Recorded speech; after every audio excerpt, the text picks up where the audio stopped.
So ano yung hindi mo makakalimutang offer sa'yo ng bading dyan sa pinagtrabahuhan mong yan? Ano yun eh, niyaya akong mag-inom.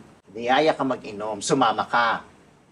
Oo, sumama ka. O tapos, Tapos yun, nag-inom kami. Dalawa lang kami actually. sa kayo nag-inom sa bahay niya, sa Hindi, bar, actually nag-inom kami sa bar. Sa Then bar. after, inuwi niya ako. inuwi ka niya. Pero katrabaho mo naman to. O, kaya okay Kaya may lang. tiwala ako. May tiwala ka naman. O, ayan na. Doon sa sala. Umupo ka ba sa sala o dumiretso ka na kagad sa kwarto? Uminom muna akong tubig eh. Uminom ka muna ng tubig doon sa kulay blue na, na dispenser. Uminom ka muna ng tubig. O, tapos, dumiretso ka na sa kwarto. Dumiretso na ako. Dumiretso ka na sa kwarto.